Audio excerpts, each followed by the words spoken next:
आठवीं कक्षा का चौथा पाठ कौन के बारे में विवरण दूंगा, सुनिए।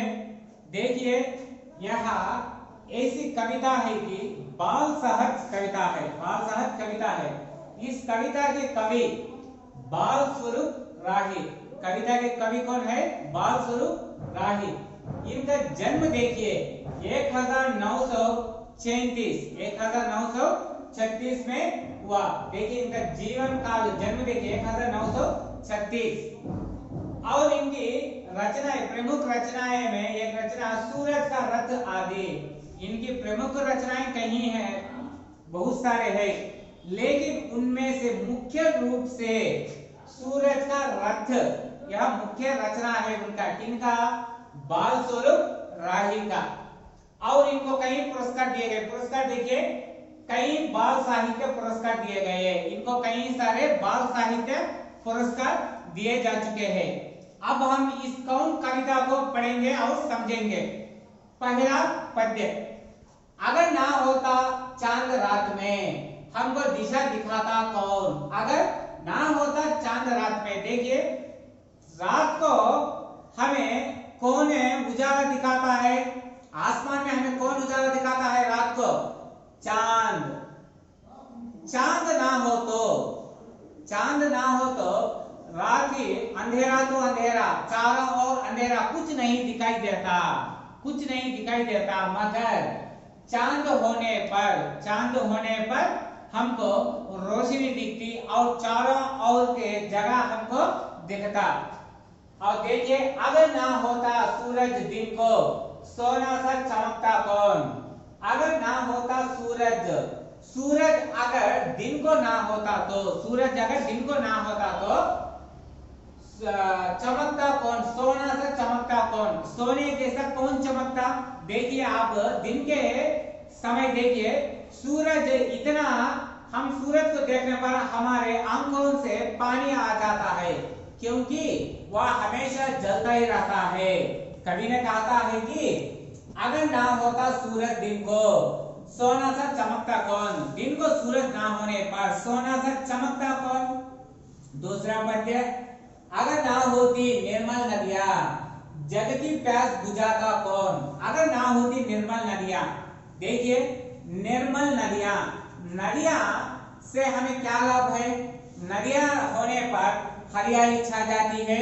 मुख्य रूप से हर एक प्राणी को अपनी प्यास बुझाने की जरूरत मिलती है।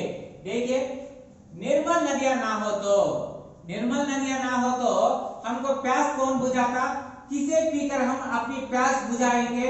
इसीलिए कवि कहते हैं कि अगर ना होती निर्मल नदियां, अगर ना होती निर्मल नदियां, जग की प्यास बुझाता कौन। जग, जग माने क्या है? दुनिया, दुनिया की प्यास बुझाता कौन। अगर ना होते पर्वत, मीठे झरने वाला बहाता कौन। अगर पर्वत ना होते तो, कि आप कहीं भी देखिए झरन, पर्वत से पानी इस तरह गिरने पर झरन देखने लायक होती है, देखने लायक होती है। अगर पर्वत ही ना हो तो, अगर पर्वत ही ना हो तो झरन कहां से आएंगे? ना ना, नहीं आएंगे। सो कवि कहते हैं कि अगर ना होते पर्वत, अगर ना होते पर्वत, मीठे झरन भरा बहाता कौन, मीठे झरन भरा बहाता कौन। तीसरा पद्य देखिए, अगर ना होते पेड़ भला फिर हरियाली फैलाता कौन। अगर पेड़ ना होते तो, पेड़ ना होते तो हरियाली फैलाता कौन। हरियाली कौन फैलाते हैं? पेड़ ही ना। अगर पेड़ ही ना हो तो आप सोचिए, अगर पेड़ ही हमारे चारों ओर ना होते तो हमारी जिंदगी गुजरेगी नहीं, हम जीने के लिए बहुत मुश्किल पड़ेंगे। हवा कहां से आएगी और छाया कहां से आएगी। इसीलिए कवि कहते हैं कि अगर ना होते पेड़ भला फिर हरियाली फैलाता कौन। पेड़ ना हो तो हरियाली रहेगी नहीं ना। अगर ना होते फूल, बताओ खिल खिल कर मुस्कुराता कौन। अगर फूल ही ना हो तो, फूल ही ना हो तो खिल खिल और मुस्कुराता कौन। आप देखिए फूलों को देखिए, फूल जिस तरह देखते हैं, हम हंसकर देखें तो फूल भी हमें हंसकर ही दिखते हैं। फूल हमेशा देखिए सुगंध रहता है और वो हमेशा कली के नमक रहता है। इतना ही नहीं, हम फूलों को देखने पर फूल मुस्कुराता हमको दिखता है। इसी तरह कवि कहते हैं कि अगर ना होते फूल बताओ खिल खिल कर मुस्कुराता कौन। देखिए और चारवां पद्य, अगर ना होते बादल नभ में इंद्रधनुष रच पाता कौन। अगर ना होते बादल नभ में, नभ नभ माने आकाश गगन, गगन पर बादल, बादल ना होते तो देखिए आकाश में बादल ना होते तो इंद्रधनुष को कौन रच पाता। इंद्रधनुष आप देखे ना, इंद्रधनुष देखने के लिए कितना सुहाना और कितना अच्छा लगता है, 7 रंगों वाला रंगीन से रहता है। अगर नभ में बादल ना होते तो इंद्रधनुष कौन रच पाता। अगर ना होते हम तो बोलो ये सब प्रश्न उठाता कौन। अगर हम ही ना होते तो इन सारे प्रश्नों को कौन उठाता। देखिए इस तरह बाल स्वरूप राही बाल सहज से इस कविता को रचा है। अब इस कविता को हम तेलुगु में पढ़ाऊंगा। చూడండి ఈ కవిత పేరు కౌన్। కౌన్ అంటే ఏంటి, మీనింగ్ ఏంటి। కౌన్ అంటే ఎవరు, కౌన్ అంటే ఎవరు। ఈ కవిత యొక్క కవి బాల్ స్వరూప్ రాహి। కవిత యొక్క కవి ఎవరు, బాల్ స్వరూప్ రాహి। ఇతను 1936 అంటే 1936 1936లో ఇతను జన్మించినాడు। రచన రచనాయే ఇతను చాలా రచనలని రచించారు, కానీ వాటిలో ముఖ్యమైనది అంటే ఉల్లేఖనమైనది सूरज का रथ పురస్కార్ కై బాల సాహిత్య పురస్కార్। ఇతనికి చాలా రకాల బాల సాహిత్య పురస్కారాలు ఇతనికి లభించాయి। ఎవరికి, బాల్ స్వరూప్ రాహి। ఇప్పుడు మనం కౌన్ అనే ఈ కవితలోకి వెళ్దాం। మొదటిది, अगर ना होता चांद रात में हमको दिशा दिखाता कौन। अगर ఒకవేళ, అగర్ అంటే ఒకవేళ, अगर ना होता चांद ఒకవేళ రాత్రి పూట, రాత్ అంటే రాత్రి, రాత్రి పూట चांद ना होता तो, चांद मीन्स चांद, चांद का मतलब क्या है, చందమామ। ఒకవేళ రాత్రి పూట చందమామ గని లేకపోతే లేదా చంద్రుడు లేకపోతే हमको दिशा दिखाता कौन, మనకి దిశని ఎవరు నిర్ధారిస్తారు అంటే కవి ఎందుకు చెప్పారంటే చూడండి, మనకు రాత్రి పూట చంద్రుడు గాని లేకపోతే చిమ్మ చీకటిగా ఉంటుంది। అదే వెన్నెలలో చూడండి, మీకు కరెంటు పోయినా కూడా బయటగానే వస్తే మనకి ఎంత వెలుగు ఉంటుందో, అదే విధంగా కవి ఏం చెప్తున్నా అంటే ఒకవేళ చంద్రుడే లేకపోతే రాత్రి పూట మనకి దారులు ఎవరు చూపిస్తారు। अगर ना होता सूरज दिन को सोना सा चमकता कौन। अगर ఒకవేళ सूरज दिन को ना होता तो, सूरज मीन्स సూర్యుడు, పగటి పూట, दिन అంటే రెండు మీనింగ్స్ వస్తాయి। ఒకటి వచ్చేసి పగలు వస్తుంది, ఇంకోటి వచ్చి రోజు వస్తుంది, కానీ ఈ కవితలో మనకి दिन అంటే పగలు అని చూస్తున్నాం।